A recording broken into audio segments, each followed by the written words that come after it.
I would like to also give a shout out to all of the students who are here from the Houston Independent School District. Let me hear you.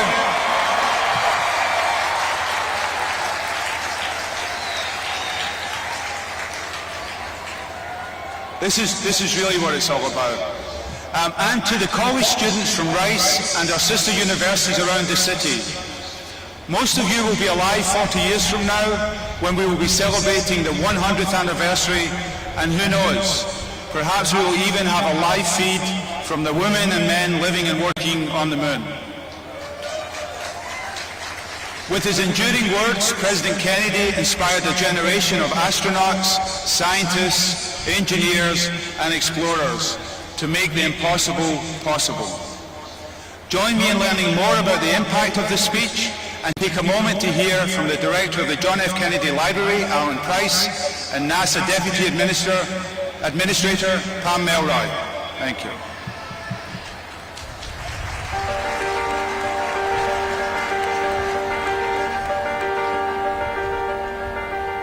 Pam Melroy, welcome to the John F. Kennedy Presidential Library and Museum. It's great to have you here from NASA.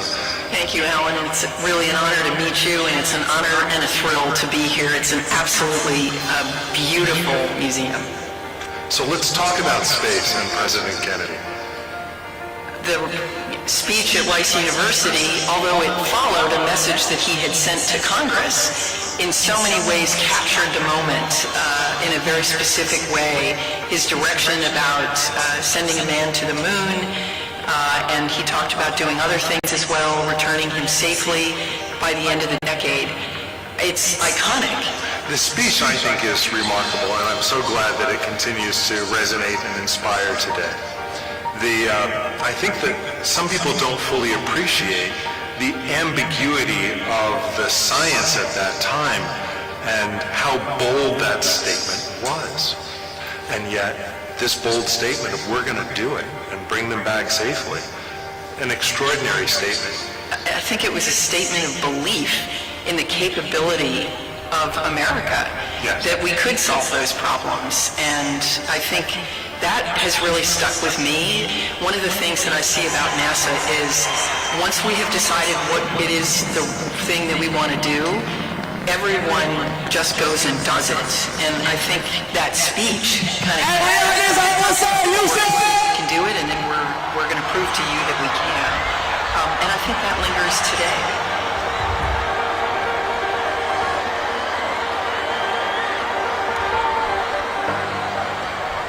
I could pick up on another aspect, I think, of President Kennedy's vision for space exploration. Though clearly one of the motivators at the time was Cold War and concern that Sputnik had gone ahead of us and who's going to grab the high ground. But he had a vision that space would be an area for international cooperation and collaboration. It is a beacon for peaceful cooperation, and we're seeing that on the International Space Station with our partners from all around the world. It is a place that we can continue to always have conversations with each other and work together towards a common goal, even when things are really tense here on Earth.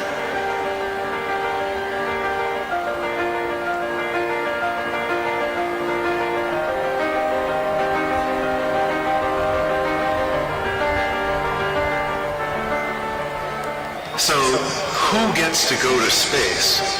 We have realized that what we're doing is so complicated, we really need, for our mission, a diversity of perspectives. And we have decided to weave that into the Artemis program. We've committed, and it will not be hard to do because we have many women and people of color in the office. We have committed on the first landing that there will be the first woman to set foot on the moon as a part of the Artemis program. And we also have committed throughout the Artemis campaign that the first person of color will also land on the moon. That is incredibly important to us. Super exciting. It's about time. It is about time. I couldn't agree more. Congratulations.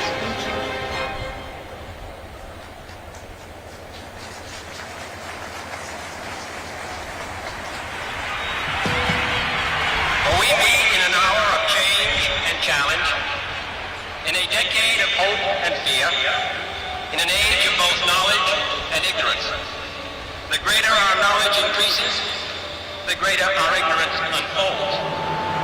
No man can fully grasp how far and how fast we have come. But condense, if you will, the 50,000 years of man's recorded history in a time span of but a half a century. Stated in these terms, we know very little about the first 40 years, except at the end of them, advanced man had learned to use the skins of animals to cover them.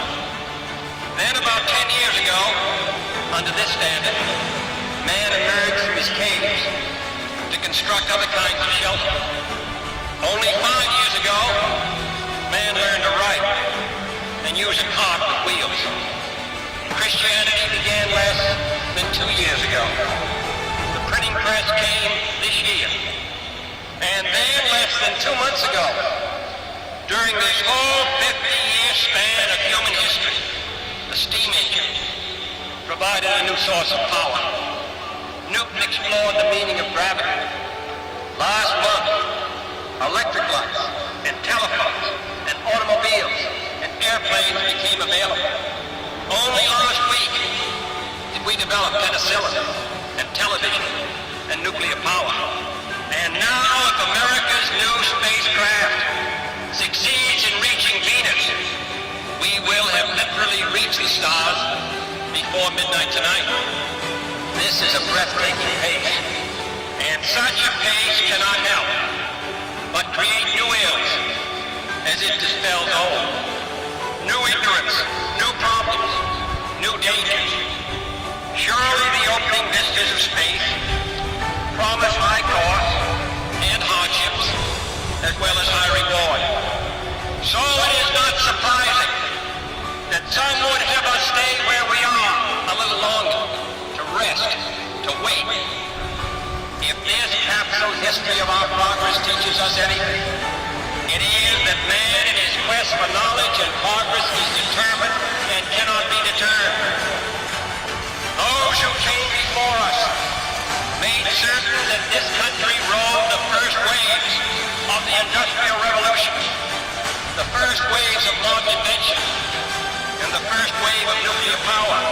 And this generation does not intend to founder in the backwash of the coming age of space. But why, some say, the moon? Why choose this as our goal? And they may well ask, why climb the highest mountain? Why 35 years ago, fly the Atlantic? Why does Rice play Texas? We choose to go to the moon. We choose to go to the moon.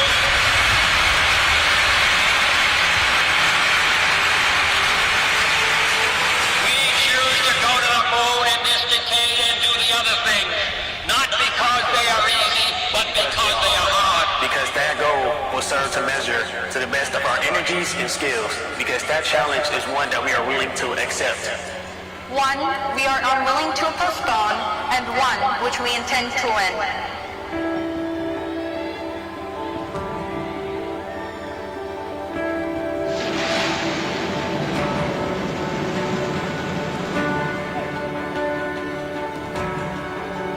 We do not intend to stay behind, and in this decade, we shall make up and move ahead. The growth of our science and education will be enriched by new knowledge of our universe and environment. By new techniques of learning and mapping and observation. By new tools and computers for industry, medicine, the home, as well as the school.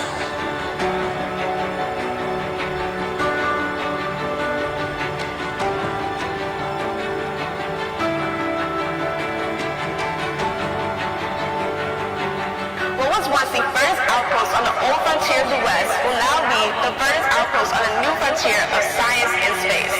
This is, in some measure, an act of faith and vision, for we do not now know what benefits await us. My fellow Americans, I give you the heroes of the future who will carry us back to the moon and beyond, the Artemis generation.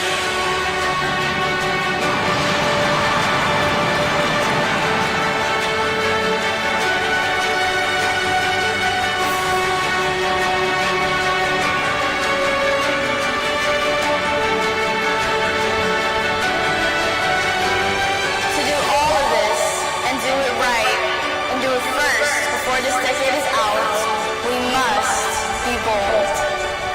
therefore, as we set sail, we ask God's blessing on the most hazardous, dangerous, greatest adventure on which man has ever embarked. Thanks, sir.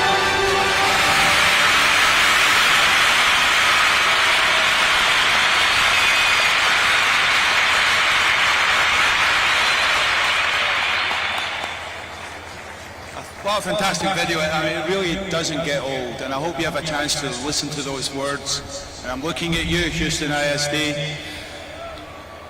I'd like to start today's live programming by welcoming to the stage Professor Reggie DeRoche, the 8th President of Rice University. Reggie.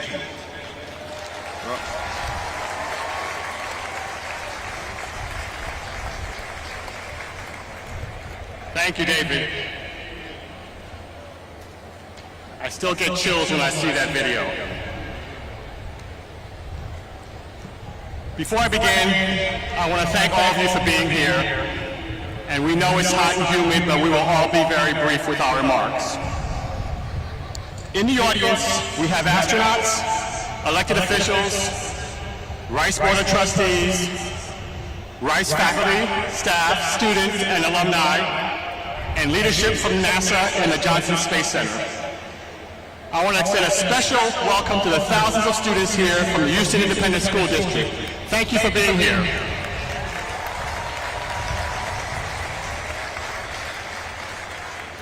And again, I want to acknowledge all of the Rice alumni here today who were in Rice Stadium 60 years ago. It's amazing that so many of you could join us. We gather here in Rice Stadium to celebrate a challenge and to renew a commitment. Let us remember that throughout almost all of human history, people looked into the night sky and beheld the moon as a distant wonder, something eternally out of reach. Flying to the moon was a metaphor for the impossible. But here in this stadium, 60 years ago, President John F. Kennedy boldly proclaimed that his generation would choose to make what seemed impossible a reality. One of Rice's alumni, Bill Broyles, who sat in the stadium on that day, would later put it succinctly when he wrote the screenplay for the movie Apollo 13. It's not a miracle, we just decided to go. With 7 words, we choose to go to the moon, President Kennedy changed the course of human history and cemented Rice University's place in the lore of America's space program. Kennedy had established the goal of landing astronauts on the moon more than a year earlier in a joint session of Congress. But it was a challenge he issued here at Rice that put the space race into overdrive. Within months of Kennedy's speech, Rice provided NASA the land for the Johnson Space Center and became one of America's first universities to establish a Department of Space Science. Within 18 months, satellites built at Rice were being launched into orbit atop American rockets. By the time Apollo 11 landed, several dozen graduate students and countless undergraduates had helped build instruments that made historic breakthroughs and remain on the surface of the moon today. Over the following 6 decades, the ties that formed between NASA and Rice in the early 1960s have continued to grow and support our nation's exploration goals and advancement of human and robotic spaceflight. Rice researchers played a key role in building the Hubble Space Telescope, and Rice faculty were co-investigators on numerous robotic explorations of the suns and planets, and they have a supporting role in NASA's current mission to the moon, Artemis. Rice's proud heritage of collaborating with NASA since the space agency's founding is evident all over our beautiful campus. Outside this very stadium, there is a moon tree donated to Rice by Rosemary Russa, who's in the stadium with us today. She's the daughter of Apollo 14 astronaut Stuart Russa. Rice is privileged to be a partner in pursuits related to space exploration and to be part of an historic collaboration with NASA that supports some of the world's most important research and educational outreach. Simply put, we are partners in the pursuit of knowledge. Such knowledge, in the words of John F. Kennedy, must be won and used for the progress of all people. Now a new generation chooses to go to the moon, and once again, Rice proudly takes wing with NASA and a nation destined for the stars. And now, I invite Johnson Space Center Director Vanessa White to the podium. Thank you.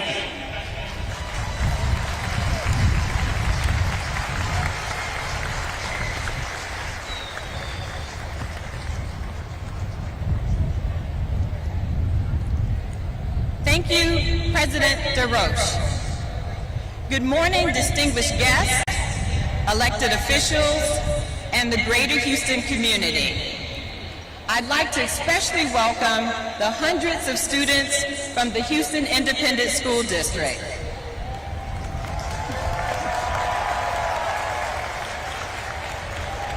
I'd also like to recognize the employees from NASA's Johnson Space Center and from all across the agency. And a special welcome to the NASA Alumni League, our retired NASA workforce. Many were a part of the history that we're celebrating today. I'm Vanessa White, Director of NASA's Johnson Space Center, and I'm honored to be here with all of you to commemorate President Kennedy's historic speech and the important role Houston has played in shaping our nation's space program. This year is very special at Johnson Space Center. We're celebrating 60 years in Houston. From landing man on the moon to sustaining a presence in low Earth orbit via the space shuttle and assembling the International Space Station, Johnson has been the iconic beginning of some of humankind's greatest achievements. When you dream big, you can achieve what seemed impossible. NASA proved this when it met President Kennedy's challenge to put Americans on the moon within a decade in the 1960s. The Apollo program captured the world's attention and demonstrated the power of America's vision and technology to ignite generations of great achievements, exploration, and scientific discovery. At Johnson, I'm privileged to lead more than 11,000 employees who work each day to dare, unite, and explore, and lead the world in human space exploration. As the home to America's Astronaut Corps, International Space Station, Orion, and Gateway programs, and a host of future space developments, our team plays a pivotal role in enhancing scientific and technological knowledge to benefit all of humankind. NASA's journeys have proved technological breakthroughs push the frontiers of scientific research and expand our understanding of the universe.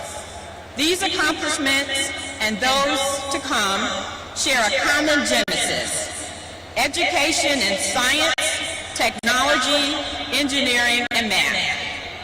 And for me, that involves increasing academic partnerships in NASA projects, enhancing high school education, supporting underrepresented communities, strengthening online education, and boosting NASA's contribution to informal education. The intended outcome is a generation prepared to code, calculate, design, and discover its way to a new era of American innovation. We seek to create opportunities for a diverse set of students to contribute to NASA's work in exploration and discover. Recently, I signed Space Act agreements with all of the universities in our local area, including Rice University, to enhance our academic partnerships. With our Artemis Moon to Mars exploration program, NASA will put the first woman and the first person of color on the lunar surface and build a sustainable presence there.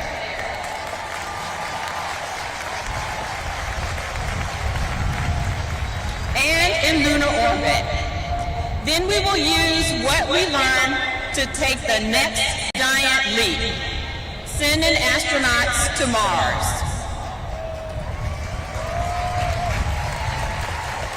Our goal at Johnson Space Center for the next 60 years is to make Texas a global hub of human exploration, such that any country or entity that desires to work in low Earth orbit or around the moon, on the surface, further in the cosmos, can begin their next giant leap right here in Space City.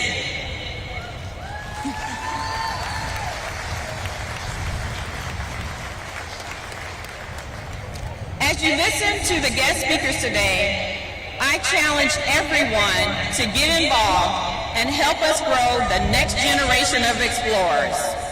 Our sons and daughters, nieces and nephews, and neighbors. Together, we will inspire the next generation, the Artemis generation. For the students in the audience, I hope you'll join us as an intern one day. And to the public, if you haven't been to the Clear Lake area lately, I invite you to join us to learn more about human space exploration. Giant leaps start here. We have a very special guest joining us this morning. Administrator Bill Nelson has served in public office for over 4 decades. First in the state legislature and U.S. Congress, then as a state treasurer. He was elected 3 times to the United States Senate, representing Florida for 18 years. In 1986, Administrator Nelson flew on the 24th flight of the space shuttle. The mission on Columbia orbited the Earth 98 times over 6 days. Administrator Nelson conducted 12 medical experiments, including the first American stress test in space and a cancer research experiment sponsored by university researchers. Please join me in giving a big Texas welcome to NASA Administrator Bill Nelson.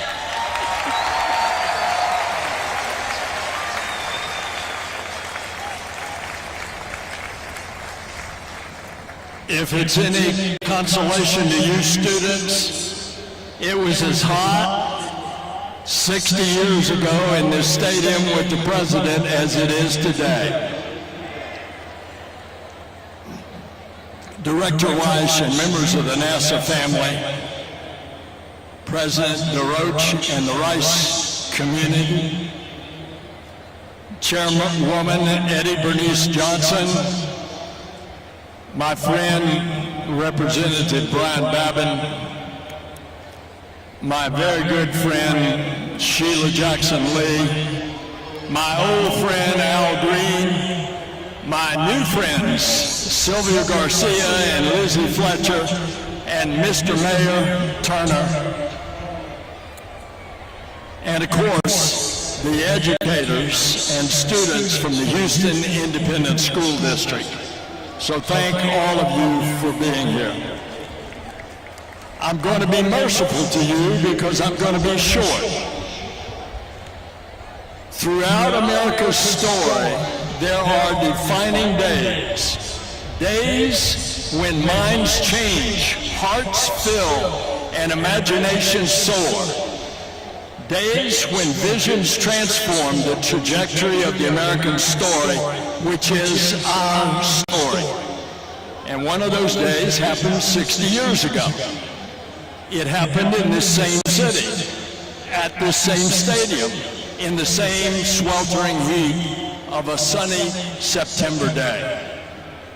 And on that day, 60 years ago, 7 famous words that you've heard repeated carried across this stadium and across the country.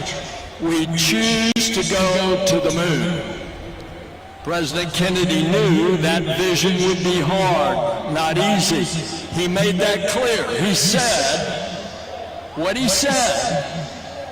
We choose to go to the moon in this decade and do other things, not because they are easy, but because they are hard.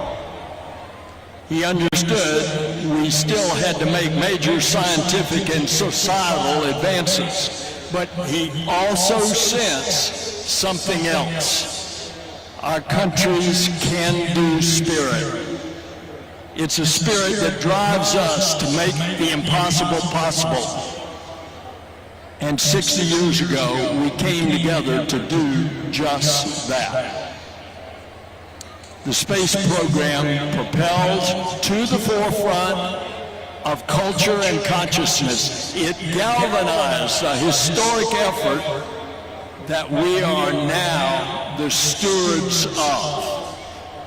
We must never stop daring to take the next moonshot. And moonshots don't just happen in the cosmos, but also here on Earth. So it is today at the John F. Kennedy Library that President Joe Biden is taking the cancer moonshot to new heights. We can end cancer as we know it. And today in Space City, a new generation, the Artemis generation, stands ready to return humanity to the moon and then to take us further than ever before to Mars. It's not going to be easy. It's going to be hard. Some things never change, but even after 60 years, they don't change. Some nations on our planet do not engage in our mission of goodwill. But we go in peace, as President Kennedy said. And today we've invited other peoples of the earth to join us in this great international adventure. Doing what is hard and achieving what is great, that is what stirs humankind. That's what unites us. With inspiration and innovation, no Herculean effort is too large. No moonshot is beyond our reach. You've seen already the James Webb Space Telescope. It's giving humanity a new view of our universe, and we have never, ever seen that before. And from the new forming of stars to devouring black holes, this telescope is revealing all this and more.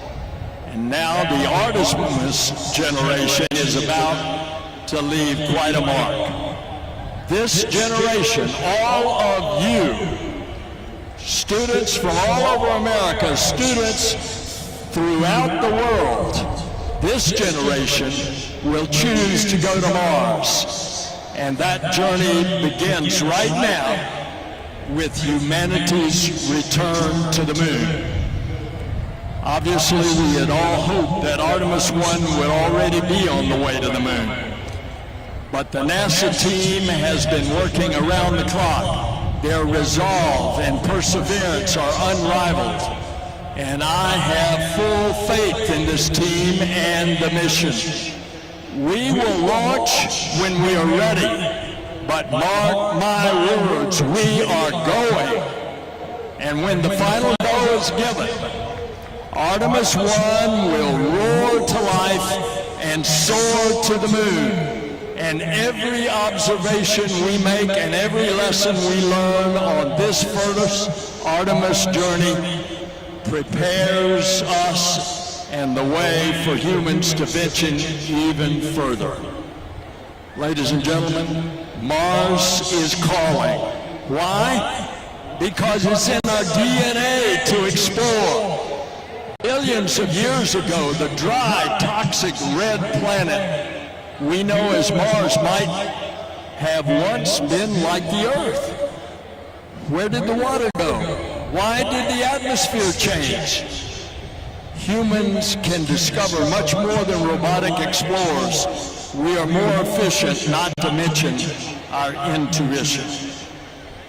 And these missions of tomorrow will be sparked by the accomplishments of the Artemis generation today. It's a new era of pioneers, star sailors, thinkers, and adventurers. They are ready to learn what it will take to establish a new community on a cosmic shore. 60 years ago, President Kennedy put wind in our sails on the new sea of space exploration, and that mission is never ending.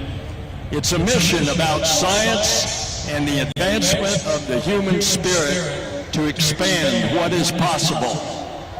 Let us continue the quest to unfold this universe, and let us continue to find unity in our discovery. So together, as Don Quixote reminds us, let us continue to dream the impossible dream that now becomes real. And then let us traverse the untouched terrain of the once unreachable stars. And as the President said, we ask God's blessing on this, one of the greatest adventures in the history of humankind. God bless you, God bless Artemis, and God bless our country. Thank you.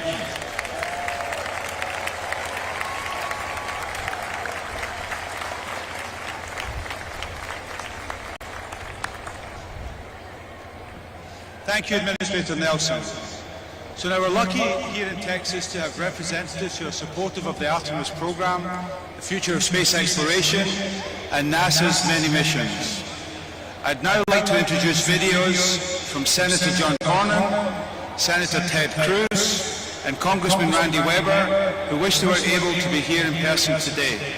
We will then hear from Congresswoman Eddie Bernice Johnson, Congressman Brian Babin, Congressman Al Green, Congresswoman Sylvia Garcia, Congresswoman Lizzie Fletcher, and the City of Houston's Mayor, Sylvester Turner. Thank you. Hi, I'm Texas Senator John Cornyn. It's an honor to join you all today as we celebrate the 60th anniversary of President John F. Kennedy's speech that rallied Americans to the moon. When he spoke on this incredible campus, President Kennedy described our state as a state noted for strength. I'm proud to say the same rings true today, as Texas remains home to the nation's strongest and most brilliant minds in human space exploration. 60 years later, and we've only scratched the surface of what remains to be discovered. Parents used to tell their kids to reach for the moon, but that's not the only objective anymore. Now we can also tell them to reach for Mars, because that's the next port of call on our horizon. As we look ahead at the next 60 years, I have no doubt that many of you will fill the pages of history with triumphant achievements, including those being dreamt by the young minds in attendance today. May God bless you, may He bless the men and women of our nation's space program, and may He continue to bless the United States of America. Good morning, and welcome to Rice Stadium, where we gather today to remember the historic events that took place right here on this very day 6 decades ago.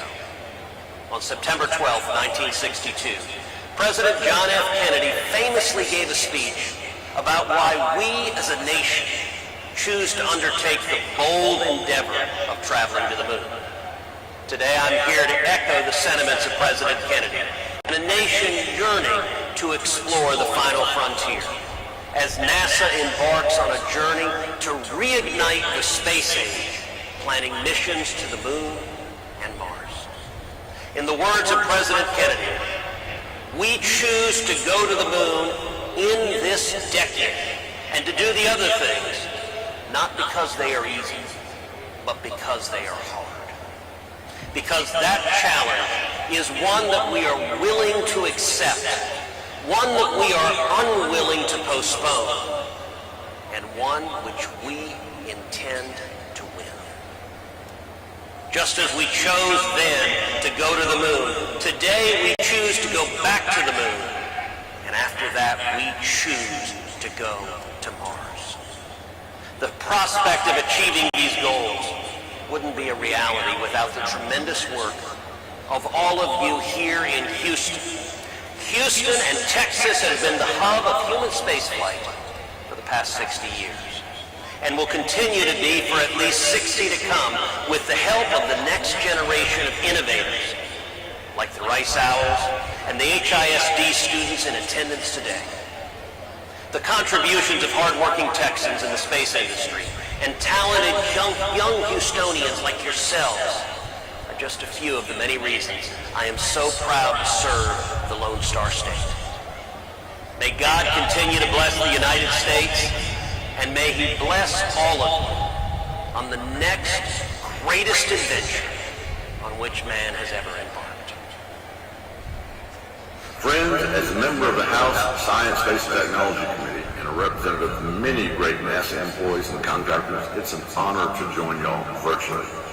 You know, I still remember President JFK delivering his famous speech 60 years ago. I know I'm dating myself here, but this speech was powerful about the challenge to land Americans on the moon.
Since President Kennedy's speech, we have made great strides in our endeavors in space exploration.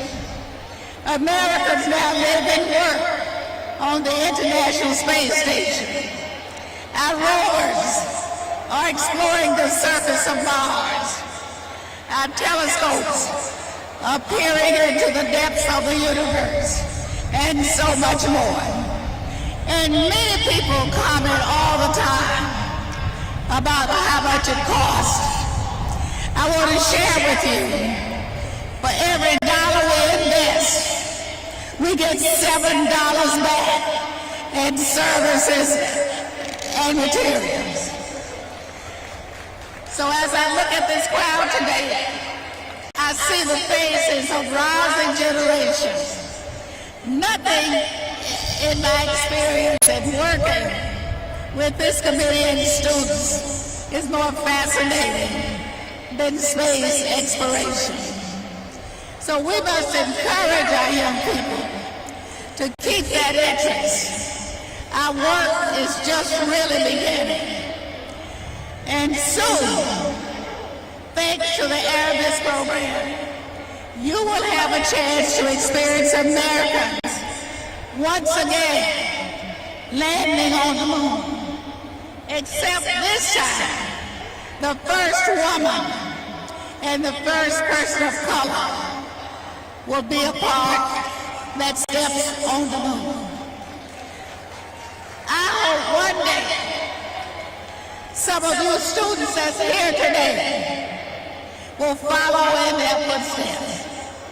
To everyone here, and especially to our students, whether or not you pursue a career in space exploration, I hope you keep the words spoken here 60 years ago in mind.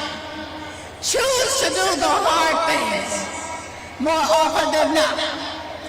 Your efforts will land you where you never thought would be possible. We never dreamed that we'd reach this 60 years later, but we have, and we've gained so much from it, and there's so much more to explore. Thank you for being here to give homage to the dream of President Kennedy. Congratulations, Rice.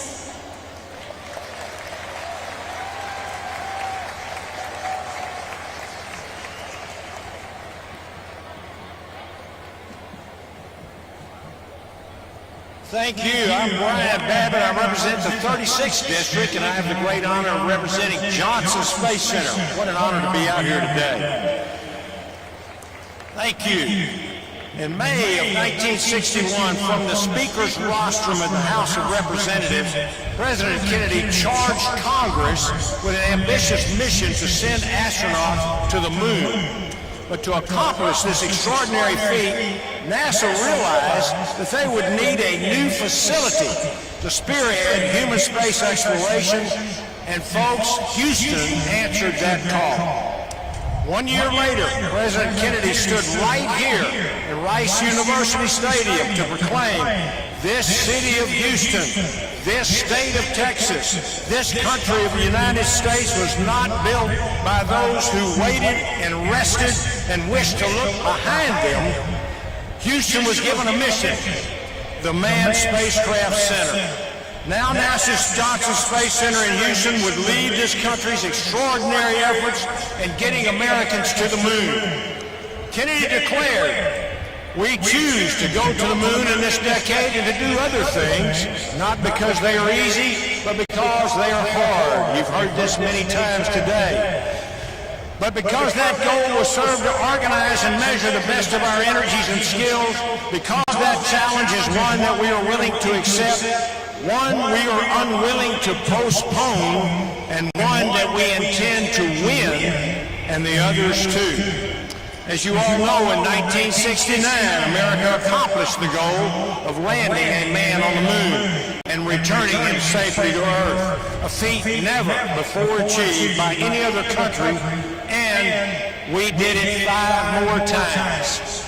From successfully landing 12 pairs of boots on the moon and operating the historic Mission Control Center to managing the Orion spacecraft program and the International Space Station, Johnson Space Center in Houston has contributed critically essential components of the space exploration mission. None of this would have been possible without the collaboration of entrepreneurs and academic minds right here in Houston and right here at Rice University. Partnerships that have built Houston into the global epicenter of space exploration. America is today, 60 years after Kennedy's remarkable proclamation, once again on the cusp of launching the most daring exploration program that humanity has ever seen, by sending astronauts back to the moon in pursuit of going even further where no one has ever gone before. And as Kennedy said in his address to Congress in 1961, now it is time to take longer strides, time for a great new American enterprise, time for this nation to take a clearly leading role in space achievement, which in many ways may hold the key to our future right here on Earth. I'm very, very proud of the work that's being done here, and I look forward to Houston continuing to take this great nation in the world to new, longer strides in human space exploration, to the moon, to Mars, and even beyond. I would like to echo some more words that President Kennedy used to close his speech 60 years ago. He asked, I ask for God's blessing on the most hazardous, the most dangerous, and the greatest adventure on which man has ever embarked. The mission continues. Thank you, Houston. And now I'd like to introduce my good friend Al Green, who represents Texas' 9th Congressional District. Thank you very much.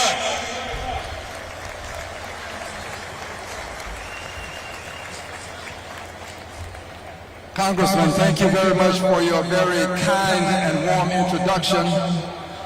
To the students who are here today, are you ready to go back to the moon? Do you believe we can go to Mars? Would you like to go to Mars? Well, first you're going to have to listen to this speech.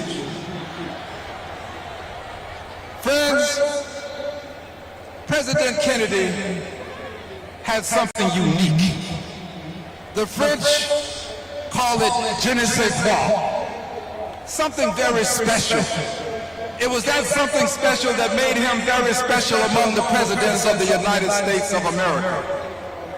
And when he gave his speech right here at Rice University, he explained to us and engendered within us a can-do, we can do it, and it must be done attitude that permeated the zeitgeist of his time. In his inaugural address, he indicated, let us go forth to lead the land we love, asking his blessings and help, but knowing that here on earth, God's work must truly be our own. He was a believer in getting it done by putting our hands on whatever issue was to be done and making sure that we were successful because we are Americans. We do things, we get them done, and we will be the first to do them because we were the first to go to the moon.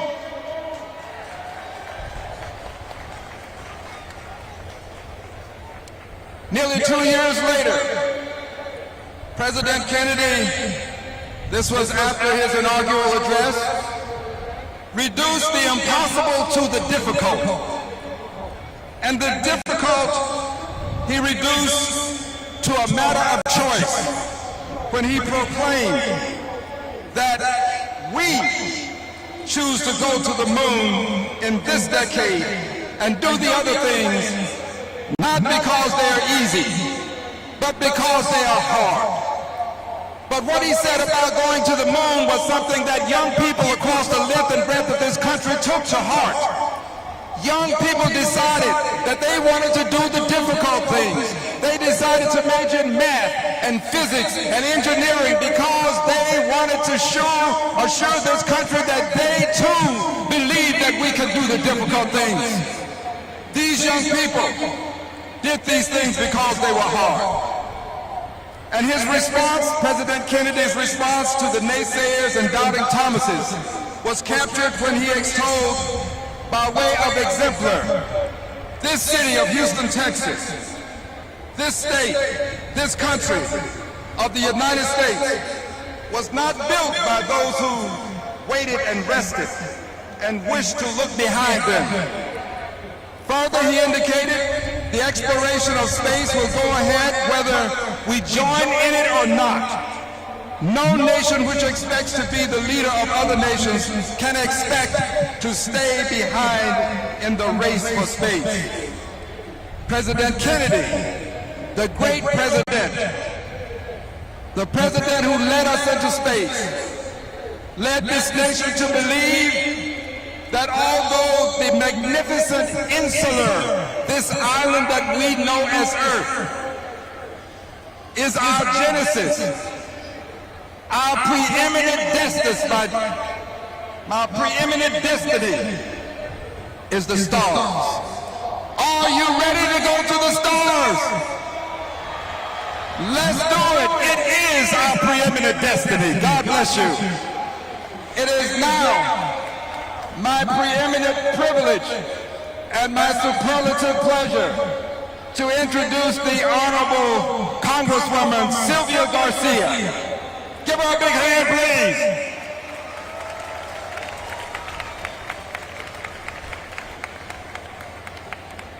Thank you, Congressman. Buenos dias. Hello, everybody. Well, I was reflecting on the 60 years, and first I want to thank everybody from NASA, from the receptionists to the people who helped put people at the moon. Thank you. Thank you for your leadership, your creativity, your innovation that's gotten us to the moon. Because the challenge that was made here 60 years ago would be an empty challenge if we did not have the funding, if we did not have the collaboration, if we did not have the partnerships to get it done. So thank you to the entire NASA family for doing your best in getting this done. Then I started thinking about when I was about the age of all of these students. I grew up one of 10 children in South Texas, and I'm sort of in between the NASA, the air station in Kingsville and an air station in Corpus Christi. And I remember many times seeing the jets flying. We'd rush out of the house and just watch the planes go by and wonder what it would be like to fly. Now kids today look at the moon and look at Mars and wonder what it would like to walk on the moon and later go on to Mars. That's what this is all about, is dreaming. So while we celebrate 60 years, I look forward to the next 60 to make sure that we choose to go to the Mars and more. In getting there, I want to thank and celebrate also NASA's commitment to diversity and inclusion. You heard it. Artemis will have the first woman and the first person of color to walk on the moon. That took a long time to do. We still remember Sally Ride, our first woman. We still remember Dr. Dan Diaz, our first Latino. But we need more. Because just like HISD has kids that speak 122 languages, representing all kinds of countries, we want to make sure that the moon and Mars looks like HISD in Houston. So thank you, NASA, for your commitment and for your strength and moving forward. So as I look again and think about those years growing up, all my brothers played football. All my sisters were cheerleaders. I was the nerd. I was not a cheerleader. But now I'm a NASA nerd and I cheer for NASA. So all things good. So again, thank you to Rice for hosting us. Thank you to all of NASA. It is now my pleasure to introduce one of my colleagues who serves on the committee with jurisdiction over NASA and NASA funding, Lizzie Fletcher.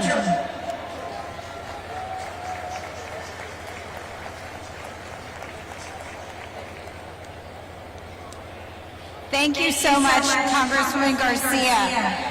I am so glad to be with all of you today on this historic day, where we stand again where President Kennedy stood 60 years ago and addressed the assembled crowd as well as the nation and the world. In that moment, he challenged Americans to continue the work to expand our understanding of the world around us and the universe beyond by exploring space. Man, in his quest for knowledge and progress, is determined and cannot be deterred, he told the crowd, explaining that no nation which expects to be the leader of other nations can expect to stay behind in this race for space. He did so, of course, as we've heard this morning, knowing that the work to bring together a broad coalition of the greatest minds, the most innovative thinking, and the most committed explorers would be a challenge. But we know here in Houston that that is the community that we have created here. And we often remember now, as just about every single speaker has reminded us, that he said we choose to go to the moon in this decade and to do other things not because they are easy, but because they are hard. Our country and our city, Space City, accepted this challenge. Across the country and around the world, people watched and dreamed and celebrated when just a few years later, Neil Armstrong took the first step on the moon.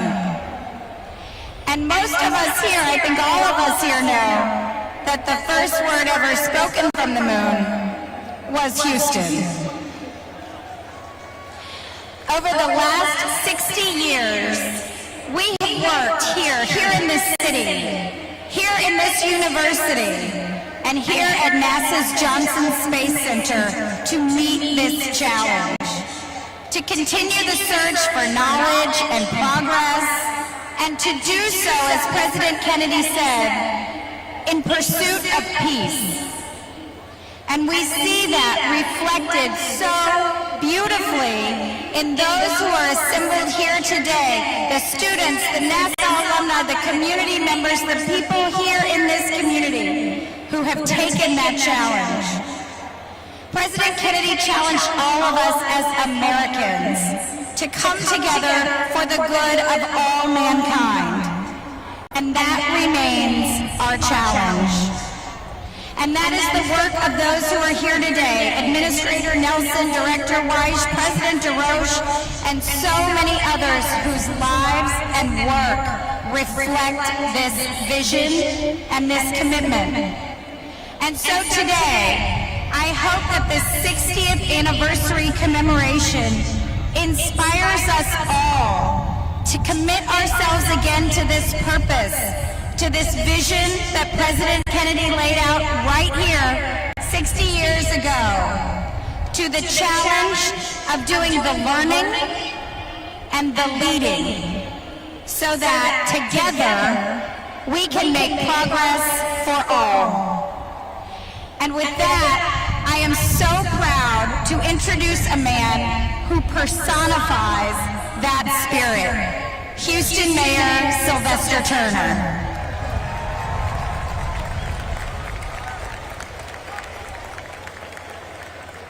Thank you so very, very much. If you will, let me adopt everything that has already been said. Let me thank you all for being a fantastic audience. 60 years ago, President Roach, it was hot and steamy. Administrator White, it was not easy. People were sweating. It was hot. But the very fact that you all have been here and listened to one person after another, it signifies it has not been easy. But you have chosen to be a part of this audience. And that's what Houston is all about. We endure the heat, we endure the steam, we fan, we sweat, but in the end, we make it happen. So to my council members, Councilmember Allie Cadman, Councilmember Robinson, to NASA, to the Johnson Space Center, to Rice University, the professors and the staff, now let's move forward. This is a different city than 60 years ago. We are more diverse, we are even smarter, we are more prepared, and we are ready to make it happen. Now let's go back to the moon, let's go to the Mars, and I'll see you down the road. Let's enjoy.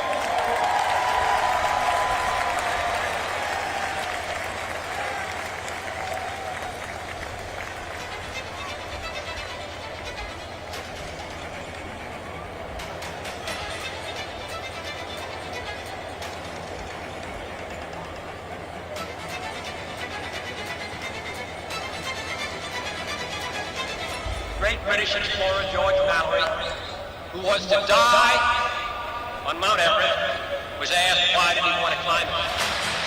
He said because it was there. Well, space is there, and the moon and the planets are there, and new hopes for knowledge and peace are there. And therefore, as we set sail, we ask God's blessing on the most hazardous and dangerous and greatest adventure on which man has ever embarked.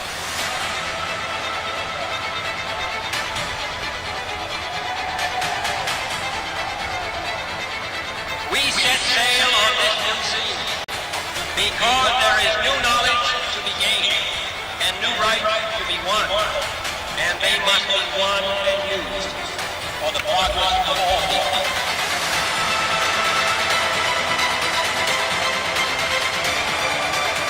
Space and related industries are generating new demand in investment and skilled personnel. The growth of our science and education will be enriched by new knowledge of our universe and environment.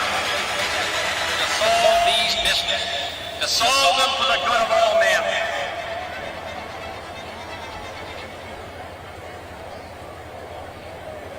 Hello again. So for nearly 22 years, humans have lived and worked in space in a continuous unbroken streak to test new technologies, conduct scientific research, and learn what it takes to explore deep space, at the moon, and eventually Mars. At this very moment, this work is ongoing aboard the International Space Station. Let's now travel 250 miles straight up to hear the crew of Expedition 67 reflect on this particular moment in human history. Greetings from the International Space Station to all of you at Rice Stadium in Houston.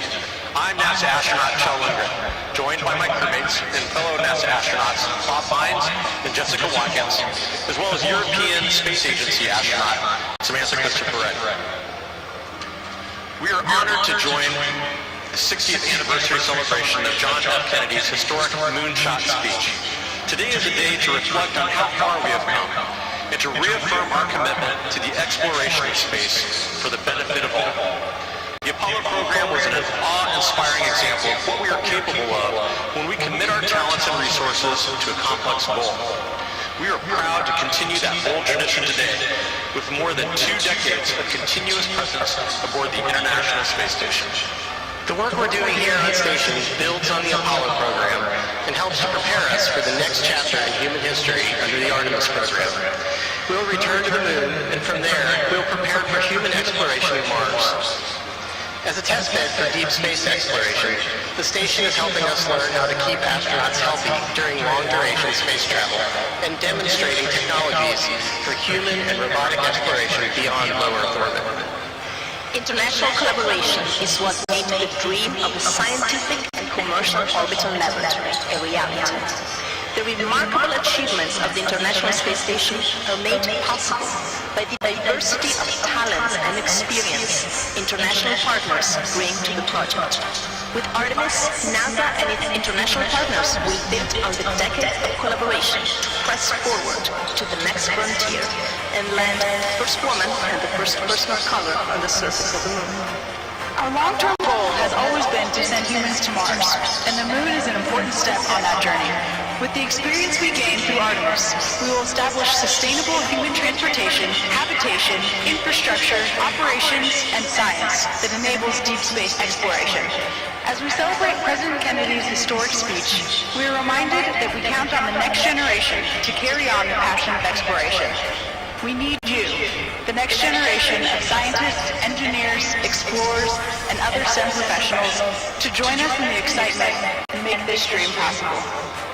The Apollo generation laid the foundation of exploration. The Artemis program will now carry us to the moon, Mars, and beyond.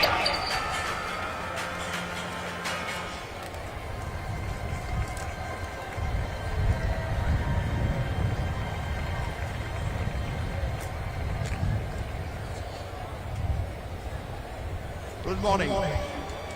At the time of President Kennedy's speech, I was a cadet at the French Air Force Academy.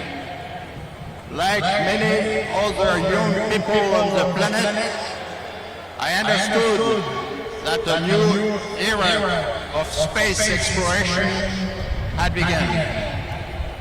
I understood that fantastic doors were quickly opening over our heads, and I realized that our dreams would impose efforts and sacrifice, and occasionally losses. One phrase in President Kennedy's speech remained in my mind and held some time.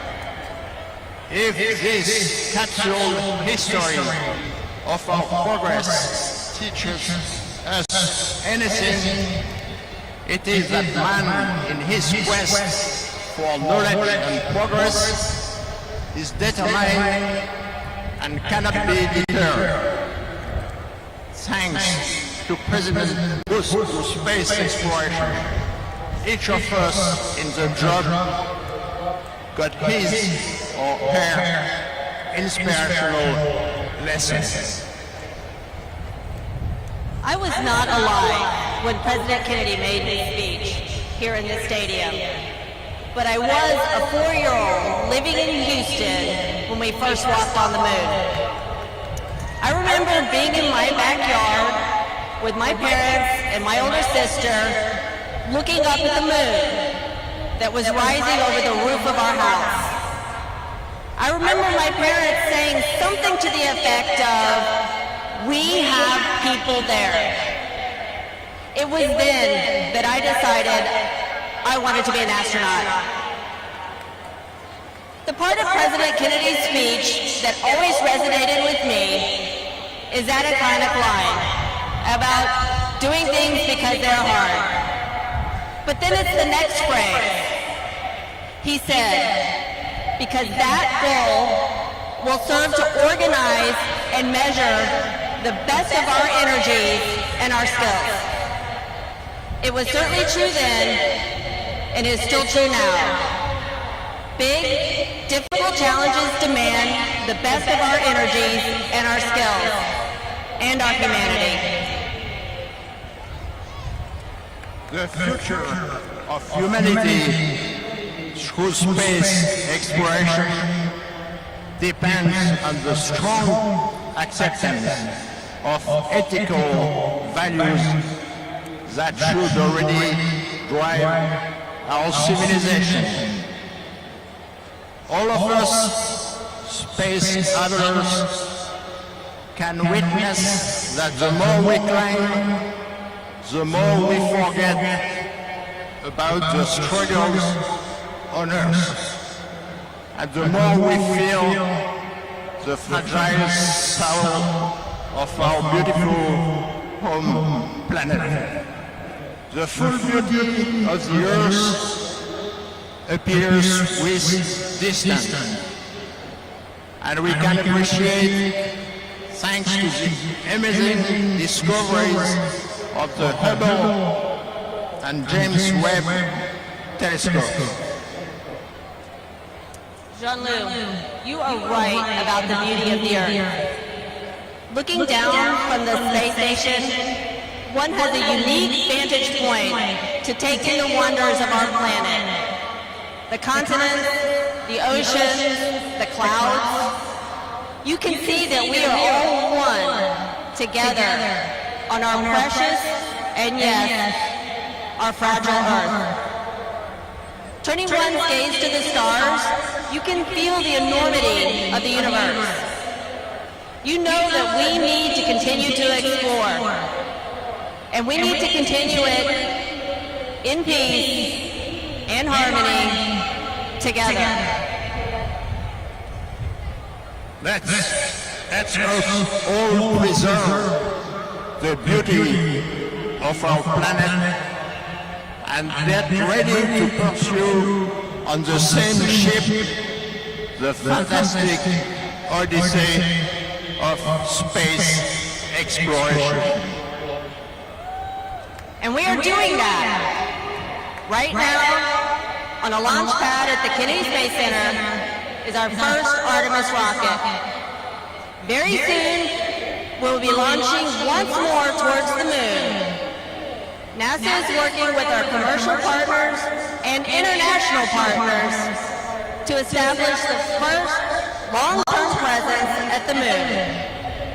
Jointly, we will venture out into our solar system to explore and see and understand. We will do it together for the benefit of all humankind. Space is a peaceful place where international cooperation is a success. And this is a kind of a joke. Just ask politicians why spaceships, such as their atmospheric colleagues, don't drop a flight plan before flying over so many foreign countries, sometimes not so friendly.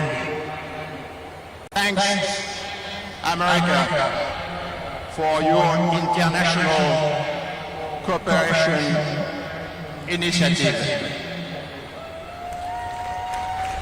And thank you. And thanks to all our international partners who are with us on this journey. And now it is my honor to introduce our NASA Associate Administrator, Bob Cabana.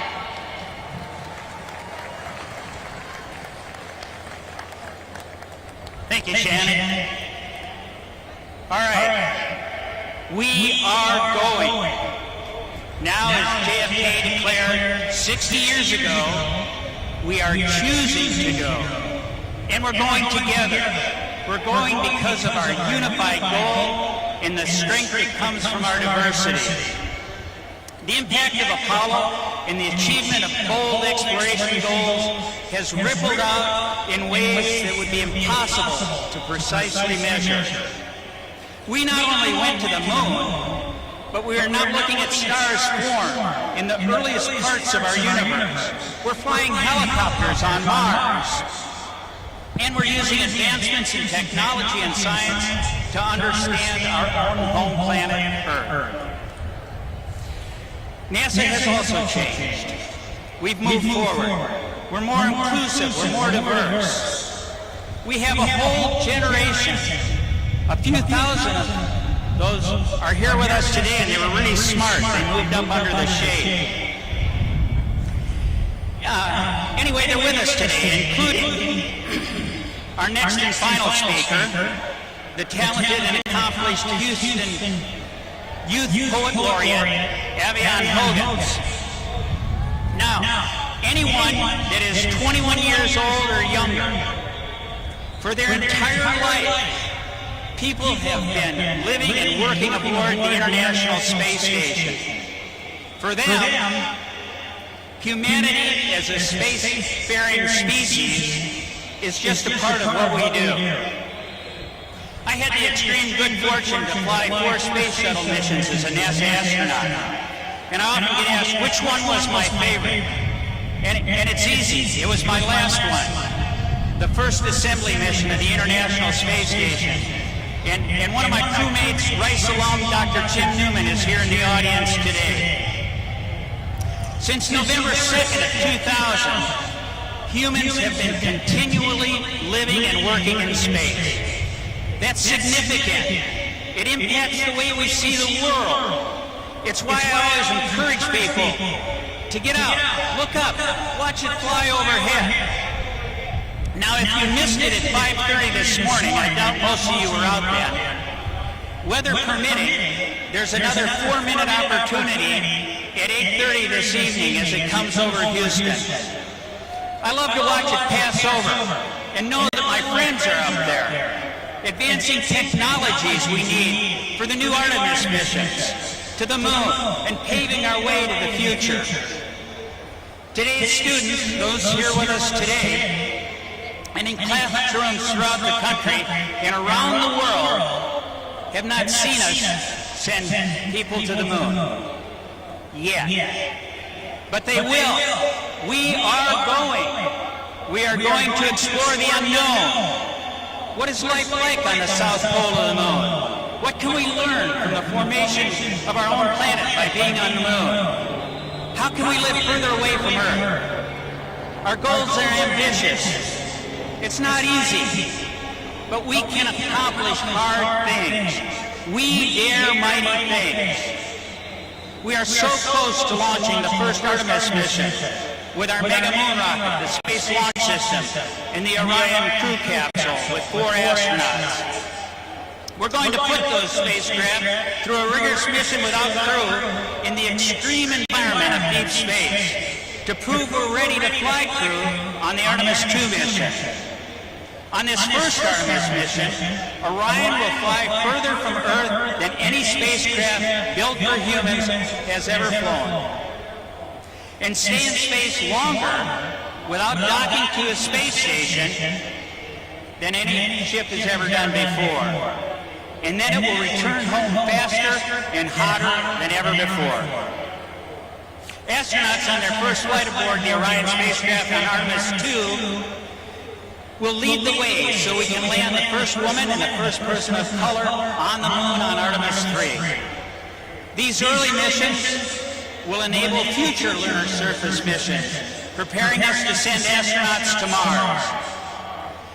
You are living in an incredible time for human spaceflight, and I hope that you are as excited about it as I am. The scientific discoveries we'll make on these missions will enable humanity to learn more about our universe. And Artemis is just one part of what we're doing at NASA. We have a place for you, no matter what. Come join us. It doesn't matter what you're passionate about, it just matters that you're passionate. That's where it all starts. Avian, I am so looking forward to you sharing your poem with us. I can't wait to hear what poems you're going to write and compose after the first woman and first person of color step down on the surface of the moon. So let's keep charging. But don't forget, keep looking up. See the stars, and look for the space station.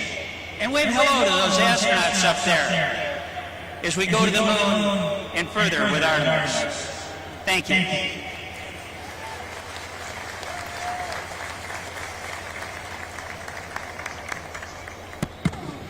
Well, thank you. I want to thank all of our speakers today. The message is loud and clear. We are going to the moon. So let us continue to encourage our present and future generation of explorers. We know that your curiosity and passion will help us to achieve the next step in space exploration, giving life and continuing the legacy of President Kennedy's work. I know of no better way to close this program than from a member of this, the Artemis generation. It gives me great pleasure to introduce Avalon Hogan, Houston's Youth Poet Laureate, and our proud Rice University freshman, who will give a special rendition of her poem, The Skyline of Mine. Avalon.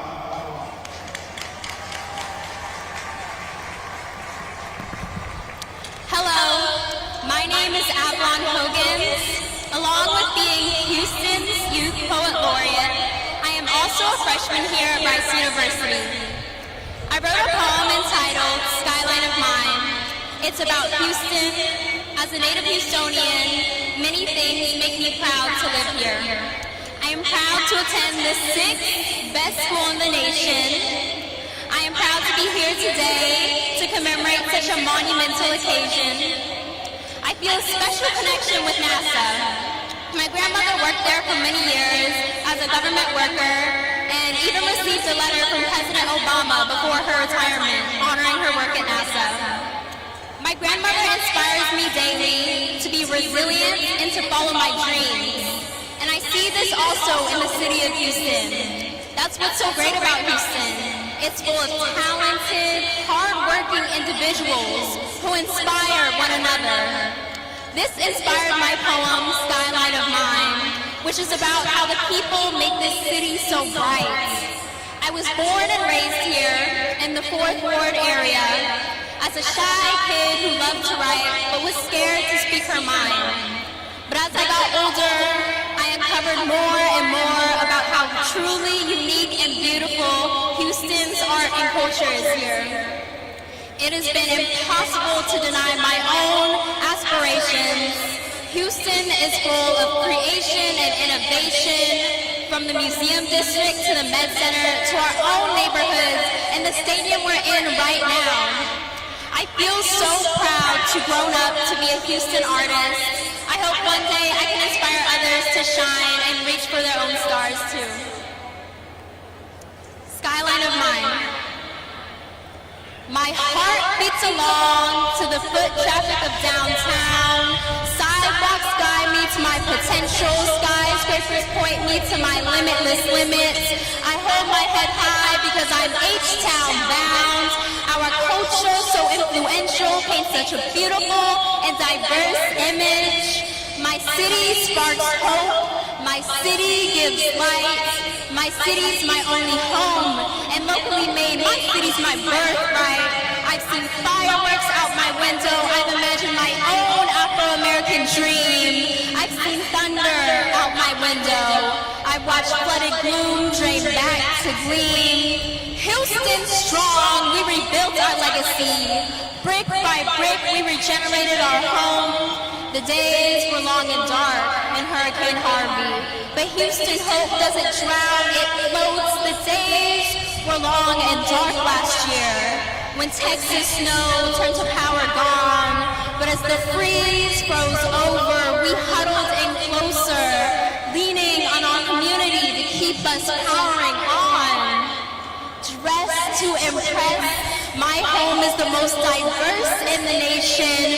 Beyonce blessed, my home is the heart of aspiration.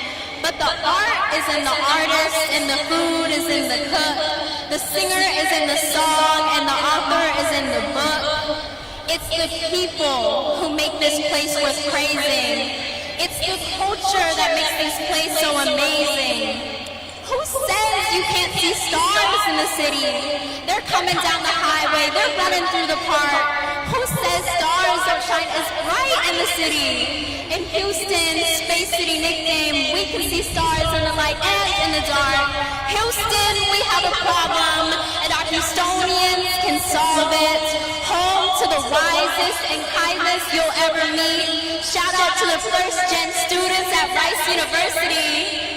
Growing up and living in Houston has taught me so much about having pride, and I'm so proud to live under this skyline of mine. Thank you.